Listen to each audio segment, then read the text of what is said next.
உலகம் முழுவதும் தெரிஞ்சது இன்றைக்கு இந்தியாவில் ஒரு மிகப்பெரிய anti Modi wave sweeping across. நாடு முழுவதும் மோடிக்கு எதிரான அலை மக்களிடையே இருந்து ஒரு சர்ஜ் அப்படியே ஒரு வேகமான எழுச்சியோட அடிக்குது. இப்ப பிஜேபிக்கு என்ன ஆயிடுச்சுன்னா மறுபடியும் இவங்களை இந்து போல்டர்ல இழுக்கிறதுக்காகத்தான் அவர் கடுமையான ஒரு நிலைக்கு போனார். அவரு அவங்களுக்கு தெரியும் எந்தெந்த இடத்துல யாரு ஓட்டு போடல யாரு ஓட்டு போட்டாங்கன்றதெல்லாம் பிஜேபியால உடனடியா தெரிஞ்சுக்க முடியும். இந்தியாவில வேற எந்த கட்சியாலையும் முடியாது. பன்னா பிரமுக்ஸ் அவங்க வச்சிருக்கக்கூடிய வாக்காளர் பட்டியல் காப்பாளர்கள் தேர்தல் முடிஞ்சிட்டு இவங்க சொல்லிட்டு வந்துடுவாங்க எந்தெந்த இடத்துல அப்படின்னு போயிடுச்சு பட்டுன்னு சொல்லுவான் ஆர்எஸ்எஸ் காரன். சோழியன் குடிமை சும்மா ஆடாது அப்படின்ற மாதிரி மோடியினுடைய பேச்சு ஒன்னும் அர்த்தமற்றதா இதெல்லாம் பேசிட்டாரு சும்மா அப்படி எடுத்து விடுறாரு அப்படிலாம் கிடையாது. ஏதோ ஏற்படக்கூடிய மாற்றத்தில் இதற்கு அப்புறம் வரக்கூடிய ஆட்சியில நம்ம பங்கேற்கணும் அப்படின்னம்னா மோடி கிட்ட இருந்து கொஞ்சம் டிஸ்டன்ஸ் வச்சுக்கிறோம் அப்படின்ட்டு இந்த ரெண்டு பேரும் முடிவெடுத்து விட்டார்களா? இந்த ரெண்டு குடும்பங்களும் வணிக குடும்பங்களும் முடிவெடுத்து விட்டனவா என்றுதான் சந்தேகிக்க வேண்டியது இருக்கிறது. காரணம் மோடியினுடைய இருப்பிலும் ஆட்சியிலும் அவருடைய கொள்கை வகுப்பிலும் தான் இவர்கள் ரெண்டு பேருமே மிகப்பெரிய அளவிற்கு வாழ்கின்றார்கள், வளர்கின்றார்கள், செழிக்கின்றார்கள். எந்த ரைடு போக முடியாது அவங்க கிட்ட எல்லாம், எதுவுமே இல்லை. அவ்வளவு அவங்களுடைய பாக்கெட்ல மோடி அவ்வளவுதான். மோடியினுடைய வெற்றியில் முக்கிய பங்கு வகிக்கக்கூடிய அம்பானி, மோடியினுடைய வளர்ச்சியிலையும் அரசியலையும் முதுகெலும்பாக திகழக்கூடிய அதானி, இவர்கள் ஏன் ஒதுங்கி நிற்கிறார்கள்? இதுல இன்னொரு முக்கியமான இடத்துல என் சிந்தனை போகுது. என்னன்னா, நடந்து முடிந்த அந்த தேர்தலுக்கு பிறகு செய்ய வேண்டிய அந்த கிக்கிரி பிக்கிரி வேலையில நாங்க ஈடுபடாம ஒதுங்கிக்குவோம் என்று அம்பானி நிறுவனங்கள் முடிவெடுத்திருக்கலாம். இன்னைக்கு வந்துட்டு அம்பானியை வந்துட்டு குற்றம் சாட்டுற மாதிரி பேசுறாரு அப்படின்னோம்னா அவங்க எல்லாம் சேர்ந்து ஒன்னா சேர்ந்து ஒரு கேம் போடல. இதான் ரொம்ப உண்மை. ஏன்னா குஜராத்திகள் அப்படிப்பட்டவர்கள் எல்லாம் கிடையாது. எல்லா இடத்துலயும் ஒரு நிலைப்பாடு தான். ஆனா பிசினஸ் வரும்போது, அடுத்த ஆட்சியாளர்னு வரும்போது இப்ப இருக்கக்கூடிய ஆட்சியாளர்களுக்கு ஒத்தடை கொடுப்போம்னு அவங்க முடிவெடுப்பாங்க. அது எப்படி? வா உங்களுடைய இந்த செலவு அதான் உங்களுடைய ஃபண்ட் எல்லாம் கூட முடக்கி இருக்கிறாங்களே ஐடி, அதனால அந்த ஃபண்ட் எல்லாம் நாங்க பாத்துக்கிறோம் அந்த ஃபண்ட் அப்படின்னு சொல்லி அதானியும் அம்பானியும் வேற ஒரு தேர்ட் பார்ட்டி சேனல் வழியா எல்லாத்தையும் பண்ணலாம். அவங்களுக்கு ஏகப்பட்ட கருப்பு பணம் எங்க பார்த்தாலும் இருக்குது. அது எப்படி அப்படின்றதெல்லாம் வந்துட்டு கார்பரேட் டெமோக்ரஸின்ற புத்தகத்துக்காக நான் எழுதியிருக்கிறேன். புத்தகம் வெளியிடல, அதை எழுதியிருக்கிறேன். அவங்க சர்வசாதாரணமா ஜெனரேட் பண்றாங்க பிளாக் மணி எல்லாம். என்ன அவங்களெல்லாம் பத்தி யாரும் நடவடிக்கை எடுக்க முடியாது. நான் ஏற்கனவே சொன்னதை போல இவர்கள் அவர்களுடைய பாக்கெட்டில், இந்த ஆட்சியாளர்கள் அதானி அம்பானிகளினுடைய பாக்கெட்ல இருக்கிறாங்க. அவ்வளவுதான். உத்தரப்பிரதேசல எந்த ஒரு தொகுதியிலும் போனீங்கன்னா 40% ஓட்டு பிஜேபிக்கு இருந்துச்சு. இன்னைக்கு அதுல பாதிக்கு பாதி குறைஞ்சிருக்கு. அந்த நிலை வரும்போதுதான் பிஜேபி அச்சமடையும். ஏன்னா அவங்களுக்கு 50% இருக்கும்போது இன்னொரு 20% தள்ளிடுவாங்க, டிரான்ஸ்பர் பண்ணிட்டு முஸ்லீம் ஓட்டையே டிரான்ஸ்பர் பண்ணி முஸ்லீம் தொகுதியிலே ஜெயிப்பாங்க. டிரான்ஸ்பர் பண்ணிட்டு 50%, 52%, 53% ஜெயிப்பாங்க. நீங்க பாத்தீங்கன்னா இந்த ஹிந்து வந்துட்டு ஒரு முறை ஒரு அனாலிசிஸ் போடுவாங்க. கடந்த தேர்தலில் அவங்க ஜெயிக்க போது எந்தெந்த தொகுதின்னு பாத்தீங்கன்னா ஒரு இடத்துல சமாஜ்வாடி 46% பார்த்திருக்கோம். அதுக்கு பக்கத்து தொகுதியிலே பாத்தீங்கன்னா பிஜேபி வந்து 55% வாக்கு இருக்கும். இன்னொரு சமாஜ்வாடி 52, அடுத்த பாத்தீங்கன்னா பிஜேபி 60. இதெல்லாம் என்ன அப்படின்னா இந்த சோசியல் இன்ஜினியரிங் மட்டும் இல்ல, இந்த வாக்கு டிரான்ஸ்பர் தான். ஆக பிஜேபிக்குன்னு இருக்கக்கூடிய அந்த 40% ஓட்டு அசைக்க முடியாத அளவுக்கு அவங்க வச்சுட்டு இருக்காங்க. அதுதான் இப்போ ஓபிசி மைனஸ் அப்படின்னு ஆகும்போது அவர்களுக்கு மிகப்பெரிய அளவுக்கு இடிக்கின்றது. Karim's biryani paradise at liberty and catering services, கோடம்பாக்கத்தின் அறுசுவை அடையாளம்.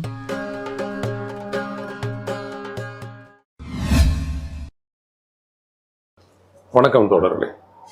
ரோச செய்திகளின் வாயிலாக இன்று மீண்டும் உங்களை சந்திப்பதில் பெருமகிழ்ச்சி அடைகின்றேன். பிரதமர் மோடியினுடைய பரப்புரை தொனி மாறிக்கொண்டே வருகிறது ஒவ்வொரு நாளும். கடைசியாக ராகுல் மீது சொல்லியிருக்கக்கூடிய குற்றச்சாட்டு அதானி அம்பானியிடமிருந்து இவருக்கு பணம் வருகிறது என்பதுதான். என்னடா அது? அதானி அம்பானிக்காக ஆட்சியே அர்ப்பணிச்சுட்டு பூஜை பண்ணல, அவ்வளவுதான். மற்ற எல்லாத்தையும் செய்யறாரு. இந்த குடும்பத்துக்காக ஒரு விழா நடந்ததுனாலும் கூட அதில் போயிட்டு முதல்ல இருக்கக்கூடிய ஒரு கெஸ்டா மோடி இருக்கிறாரு. அதானி வேறு மோடி வேறா? இதெல்லாம் கூட பிரிச்சு பார்க்குற அளவுக்கு நீங்கள் அறியாமையில் உழன்று கொண்டிருக்கிறீர்களா என்று சொல்லக்கூடிய அளவுக்கு அப்படி இருக்கிறாரு அதானியோட. அதானி மோடி உறவு என்பது அவ்வளவு சாதாரணமானதல்ல.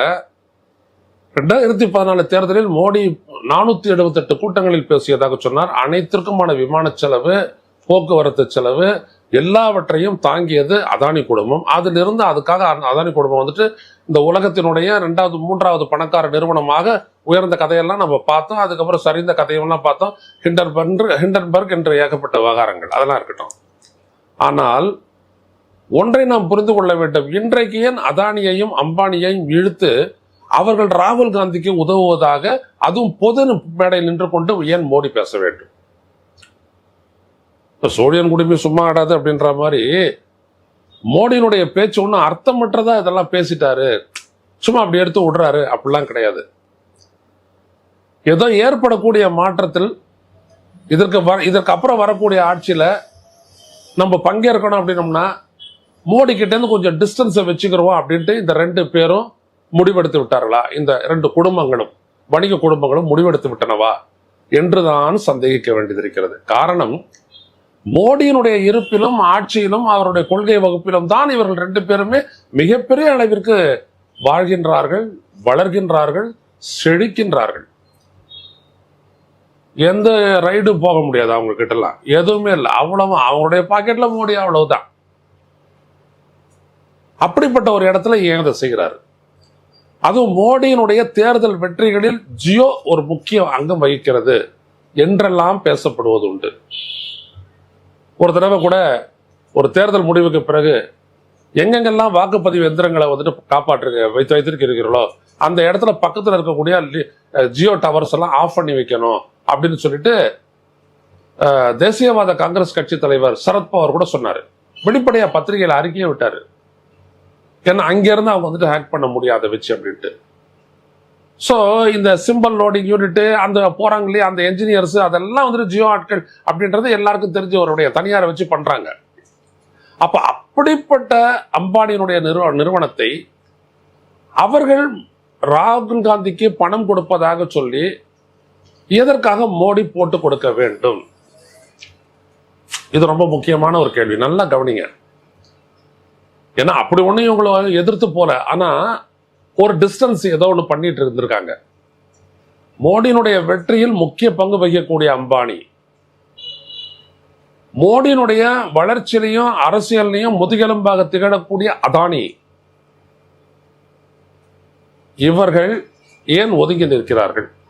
இதுல இன்னொரு முக்கியமான இடத்துல என் சிந்தனை போகுது. என்னன்னா, நடந்து முடிந்த அந்த தேர்தலுக்கு பிறகு செய்ய வேண்டிய அந்த கிக்கிரி பிக்கிரி வேலையில நாங்க ஈடுபடாம ஒதுங்கிக்குவோம் என்று அம்பானி நிறுவனங்கள் முடிவெடுத்திருக்கலாம். உங்களுக்கு சாதகமான சூழல் இல்லை, எனவே நாம வந்துட்டு இந்த ஹேக்கிங் விவகாரத்துல ஈடுபட்டோம்னா மாட்டிக்குவோம், அதனால நாங்க ஒதுங்கிக்கிறோம் என்று சொன்னதனுடைய எதிரொலியாக அப்ப நீங்களே காங்கிரஸுக்கு வந்துட்டு ஆட்சிக்கு வர்றதுக்கு வந்துட்டு வழிவகுக்கிறீர்களா என்று கேட்பதற்கு பதிலாக நீங்க காங்கிரஸுக்கு பினான்ஸ் பண்றீங்களா அப்படின்னு சொல்லிட்டு அப்படி ஒரு கேமோஃபிளாஜ் பண்ணி அடிக்கிறார் மோடி. இப்படிதான் என்னுடைய சிந்தனை போகுது. ஐ மே பி ராங், ஆனா வேற எது அடிப்படை சொல்லுங்க. அம்பானி அப்படின்ற ஒரு நிறுவனத்திற்காக கம்யூனிகேஷன் எல்லாம் அவங்களுக்காகன்றக்காக பொதுத்துறை நிறுவனங்களை அழிச்சவங்க, பல பிரைவேட்டை அழிச்சவங்க, இன்னைக்கு வந்துட்டு அம்பானியை வந்துட்டு குற்றம் சாட்டுற மாதிரி பேசுறாரு அப்படின்னோம்னா அவங்கெல்லாம் ஒன்னா சேர்ந்து ஒரு கேம் போடல. இதான் ரொம்ப உண்மை. ஏன்னா குஜராத்திகள் அப்படிப்பட்டவர்கள்லாம் கிடையாது, எல்லா இடத்துலையும் ஒரு நிலைப்பாடு தான். ஆனா பிசினஸ் வரும்போது, அடுத்த ஆட்சியாளர்னு வரும்போது, இப்ப இருக்கக்கூடிய ஆட்சியாளர்களுக்கு ஒத்தடை கொடுப்போம்னு அவங்க முடிவெடுப்பாங்க. அது எப்படி?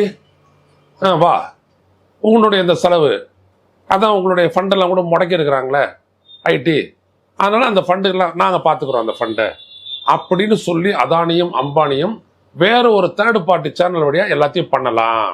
அவங்களுக்கு ஏகப்பட்ட கருப்பு பணம் எங்க பார்த்தாலும் இருக்குது. அது எப்படி அப்படின்றதெல்லாம் வந்துட்டு கார்பரேட் டெமோக்ரஸின்ற புத்தகத்துக்காக நான் எழுதியிருக்கிறேன். புத்தகம் வெளியிடல, அதை எழுதியிருக்கிறேன். அவங்களாம் சர்வசாதாரணமாக ஜெனரேட் பண்றாங்க பிளாக் மணி எல்லாம்.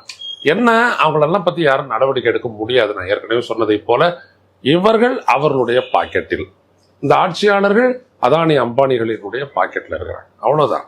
எனவே அதெல்லாம் ஒன்றும் ஒரு பெரிய விஷயம் இல்லை. சில 1000 கோடிகளை அப்படி இறக்கி அப்படி அனுபவிக்கிறது எங்களுக்கெல்லாம் வேணாம் அப்படின்னு சொல்லக்கூடிய கட்சியும் காங்கிரஸ் கிடையாது.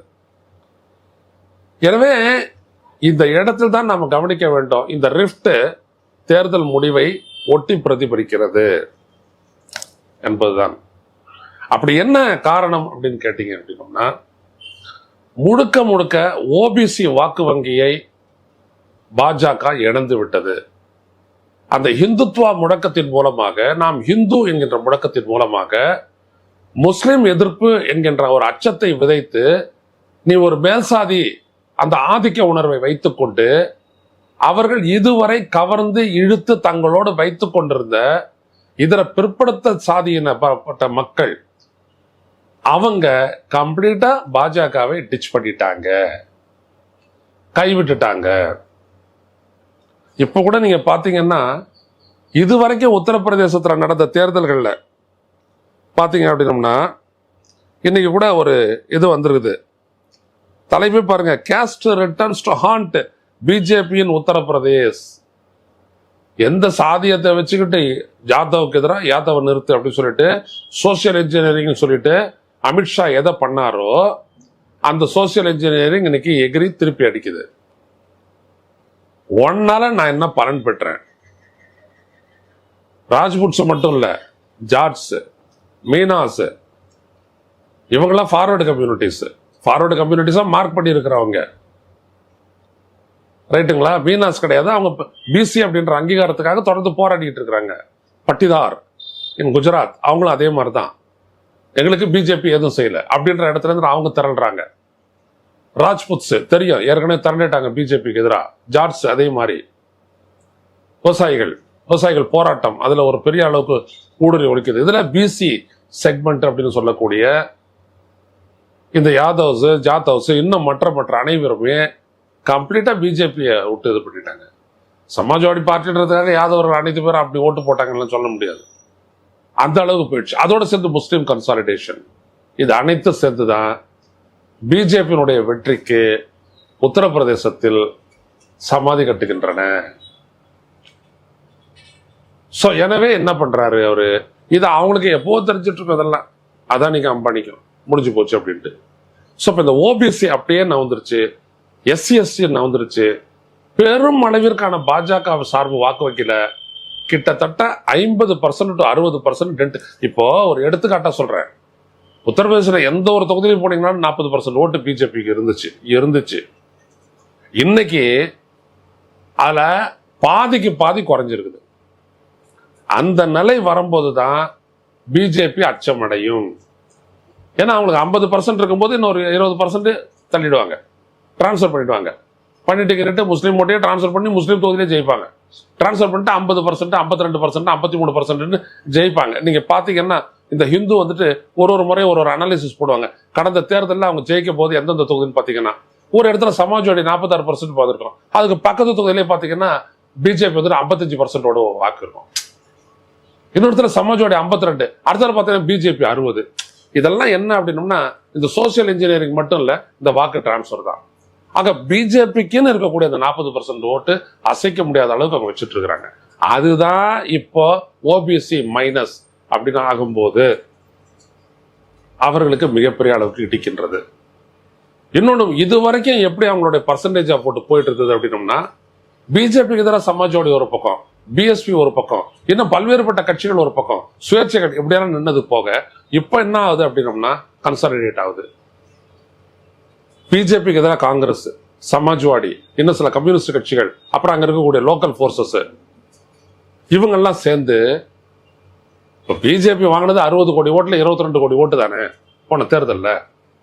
அதுவும் தமிழ்நாடு இல்ல, கேரளா இல்ல, கன்னியாகுமரி, அது கர்நாடகா இல்ல, இந்தாண்ட ஆந்திரா இல்ல, தெலுங்கானா இல்ல, ஒரிசா இல்ல. இது இல்லாமலே மற்ற இடங்கள் எல்லாம் நீங்க பாத்தீங்கன்னா 60 கோடியில 22 கோடி ஓட்டு, 37%. இப்ப அதுதான் அவங்களுக்கு த்ரெட் ஆகி போச்சு. 32லயும் அவங்களுடைய வாக்கு அடிபட்டு போய் அவங்களுக்கு எதிராக இருக்கக்கூடிய கட்சிகளினுடைய வாக்குகள் கன்சாலிடேட் ஆகி போச்சு. அதோட சேர்ந்து ஓபிசி கன்சாலிடேஷன். இந்த ஓபிசி கன்சாலிடேஷன் தான் இந்தியா கூட்டணியினுடைய வெற்றியை உறுதிப்படுத்தியது. இதற்கு காரணம் ராகுல் காந்தியினுடைய சாதிவாரி கணக்கெடுப்பும், அந்த ஓபிசி நாங்கள் வந்தா அந்த ஓபிசி அந்த இடஒதுக்கீட்டை வந்துட்டு விரிவுபடுத்துவோம், 50% சீனிங்க உடைப்போம் அப்படின்னு. சோ இப்ப பிஜேபிக்கு என்ன ஆயிடுச்சுன்னா, மறுபடியும் இவங்களை இந்து ஃபோல்டில் இழுக்கிறதுக்காகத்தான் அவர் கடுமையான ஒரு நிலைக்கு போனார். அவரு அவங்களுக்கு தெரியும் எந்தெந்த இடத்துல யார் ஓட்டு போடல, யார் ஓட்டு போட்டாங்கன்றதெல்லாம் பிஜேபியால உடனடியாக தெரிஞ்சுக்க முடியும். இந்தியாவில் வேற எந்த கட்சியாலையும் முடியாது. பன்னா பிரமுக்ஸ், அவங்க வச்சிருக்கக்கூடிய வாக்காளர் பட்டியல் காப்பாளர்கள், தேர்தல் முடிச்சுட்டு இவங்க சொல்லிட்டு வந்துடுவோன்னே எந்தெந்த இடத்துல அப்படின்னு போயிடுச்சு பட்டுன்னு சொல்லுவான் ஆர்எஸ்எஸ் காரன், இங்க கிடையாது நம்மளுக்கு அப்படின்னு. இந்த பூத்துல நம்மளுக்கு ஒரு ஓட்டு கூட கிடையாது. கிளீனா சொல்லுவாங்க, திமுக அதிமுக மாதிரி வட இந்தியா நாடு முழுவதும் பிஜேபியினுடைய பேக் போனா இருக்கக்கூடிய RSS இதை சொல்லிடும். ஸோ அதை அவங்க சொல்லிட்டு இருக்கோம், பிஜேபிக்கு ஒன்றும் கிடையாது, போயிடுச்சு, அந்தாண்ட போயிட்டான். ஸோ இந்த முடக்கத்தை நீ மேலே எடுத்து வை அப்படின்னு சொன்னதுனாலதான் உங்க சொத்தை பிடுங்குவார்கள், உங்களுடைய பணத்தை பிடுங்குவார்கள், உங்களுடைய நகையை பிடுங்குவார்கள், ஏன் உங்களுடைய தாலியில் இருக்கக்கூடிய தங்கமும் மிஞ்சாது, எல்லாத்தையும் தூக்கி உள்ள பெற்றுறவனு கொடுப்பாங்க. இன்னைக்கு கூட பாஜக ஒரு எடுத்து விட்டுருக்காங்க பாருங்க, அதே ஆங்கிள் 1950 இருந்து 2015 வரையிலான இந்த 65 ஆண்டு காலத்தில் இந்துக்களினுடைய பாப்புலேஷன் வளர்ச்சி, மக்கள் தொகை வளர்ச்சி 7.9% குறைஞ்சிருக்குது. ஆனா முஸ்லிம்களுடைய வளர்ச்சி 43% அதிகரிச்சிருக்குது. இன்னைக்கு பாருங்க, ஆங்கில ஊடகங்கள்ல ஃபுல்லா இதான் செய்தி. அதிகரிச்சிருக்குது, ஒத்துக்கிறோம். சமூக கல்வி பொருளாதாரத்துல என்ன மேம்பாடு கட்டிருக்காங்க? இந்த இடத்துல தான் பிஜேபியும் மோடியும் தோத்த இடம். நீங்க இது வரைக்கும் அந்த இஸ்லாமிய போபியா அவர் விதைச்சார் இல்லையா, இது வரைக்கும் ஆமா ஆமான்னு ஒத்துக்கிட்டு இருந்தவங்க கண்ணு முன்னாடி இவங்களுக்கு என்ன கிடைச்சிருச்சு, என்ன இவங்க வளர்ந்துட்டாங்க பாப்பான்ல மக்களும். நம்மளும் பாக்குறோம்ல, எந்த முஸ்லீம் தாசில்தாரா இருக்கிறான், எவன் இன்ஸ்பெக்டரா இருக்கிறான், எத்தனை பேர் ஜட்ஜா இருக்கிறாங்க பாக்குறோம்ல. அப்ப என்ன அவங்களுக்கான இடம்? அப்ப அவனை காட்டி நீ பயமுறுத்துறதுன்றது மோசடி, ஏமாத்து. இதை இங்க இருக்கிறவனுக்கு தெரிஞ்ச மாதிரி ஊபியில் இருக்கிறவனுக்கு தெரியாதா, பீகார்ல இருக்கிறவனுக்கு தெரியாதா, மத்திய பிரதேசத்துல இருக்கிறவனுக்கு தெரியாதா, ராஜஸ்தான்ல இருக்கிறவனுக்கு தெரியாதா? என்ன சார் இப்பதானே சமீபத்தில் அங்கெல்லாம் தேர்தல் நடந்தது, எல்லாம் மாறி போட்டாங்களே, மத்திய பிரதேசத்துலயும் ராஜஸ்தான்லயும். அந்த கதையெல்லாம் இப்ப மாறப்போது, வெயிட் பண்ணி பாருங்க. அப்பவே மத்திய பிரதேசத்துல இவங்க என்ன வச்சுக்கிட்டு EVM விளையாடினாங்க அப்படின்றத நம்ம எடுத்து கூறியிருக்கிறோம். இருக்கட்டும், ஏன் ஹரியானால 3 பேர் பாஜக கூட்டணிக்கு அடித்துட்டு வந்த ஆதரவை சுயேட்சை எம்எல்ஏக்கள் விட்டுடுறான்? மீண்டும் அவன் ஜெயிக்கணும் அப்படின்னோம்னா இந்த ஆண்டு இறுதியில சட்டப்பேரவை தேர்தல், மீண்டும் அவன் ஜெயிக்கணும் அப்படின்னோம்னா பிஜேபி அந்த வெற்றியை உறுதி செய்ய முடியாது. உறுதி செய்யக்கூடியது காங்கிரஸ் தலைமையிலான கூட்டணி. முடிஞ்சு போச்சு கதை. இதுதான் அங்க நடக்க போகுது. அங்க இருக்கிற 11 தொகுதியா Haryana clean wash out BJP. ஒரு இடம் கூட ஜெயிக்க முடியாது ஹரியானால, எழுதி வச்சுங்க. இதுதான் பிஜேபி கிடைச்சிருக்கக்கூடிய ரிப்போர்ட் கார்டு.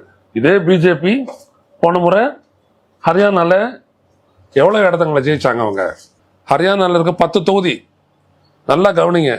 2014 தேர்தலில் வந்துட்டு 33.30%, 2019 தேர்தலில் 58.02, அது சட்டப்பேரவை தேர்தலுக்கு முன்னாடி 58%, 10 சீட்டு அப்படியே. பாஜக கூட்டணி வென்ற தொகுதிகள் 7. அப்போ இதுதான் இங்க நீங்க கவனிக்கணும். அதுக்கு முந்தின தேர்தலில் 34% வாங்கினவங்க, அதுக்கு அடுத்த தேர்தலில் 58%, 24%. இப்ப இதெல்லாம் நடக்காது, மாறிடுச்சு. இந்த 34% இந்த பேஸ் ஓட் இருந்தது இல்லையா, இதுலதான் அவங்க அடிபட்டாங்க. ஸோ இதை EVM வச்சு நீங்க மேக்கப் பண்ண முடியாது. ஒரு 40% இருந்ததுன்னா தான் மற்றவங்களுடைய ஓட்டெல்லாம் திருடி மேல டிரான்ஸ்ஃபர் பண்ணி 60, 55 இப்படி காட்டி ஜெயிக்க முடியும். இங்கேயே முதலுக்கு மோசமாயி போச்சு. அதனாலதான் மோடி திணறாரு. இப்ப புரிச்சுக்கங்க, என்னடா இவரு இவ்வளவு காலமா EVM பத்தி பேசிட்டு இருந்தாருன்னு. இப்பவும் EVM தான் அவங்களுக்காக வேலை செய்ய போகுது. ஆனா அவங்க எதிர்பார்த்த வெற்றியே அது தரப்போறது இல்லை. நல்லா புரிச்சுக்கங்க, இப்பவும் EVM தான் வேலை செய்ய போகுது அவங்களுக்காக. ஆனா அவங்க எதிர்பார்த்த வெற்றியை தரப்போவதில்லை. காரணம், அவங்களுக்கான அடிப்படை ஓட்டு பேங்க் வாங்கிக்கிச்சு. சுடிக்க முடியாததுக்கு மேல. அதுதான் மோடியினுடைய தடம் மாற்றத்திற்கும் தடுமாற்றத்திற்குமான முக்கிய காரணம். எனவே இதை உணர்ந்த அந்த கார்பரேட்ஸ் வந்துட்டு காங்கிரஸுக்கு உதவுறான போது கரிச்சு கொட்டுறாரு.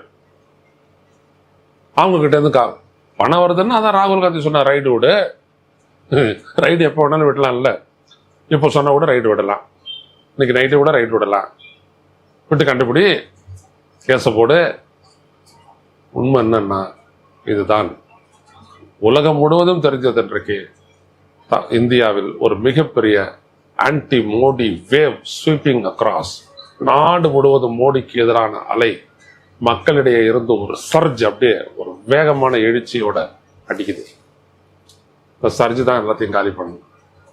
எனவே மோடியினுடைய தடுமாற்றத்திற்கும் தடம் மாற்றத்திற்கும் மதவாதத்தை அழுத்தமாக வைத்துக்கொண்டு மறுபடியும் பிசிஐ கொண்டு வந்து வலையில சேர்க்கறதுக்கு அவர் பார்த்தாரு, நடக்கல.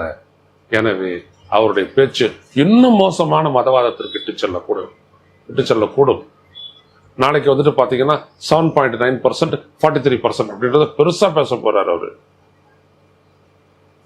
ஏன்னா அடுத்த 3 கட்ட தேர்தல் அவருக்கு ரொம்ப முக்கியமானது. எனவே மக்களே, மோடியினுடைய பரப்புரை தரத்தில் இன்னும் ஒரு மோசமான கீழ்நிலையை அவர் தொடுவதை பார்க்கலாம்.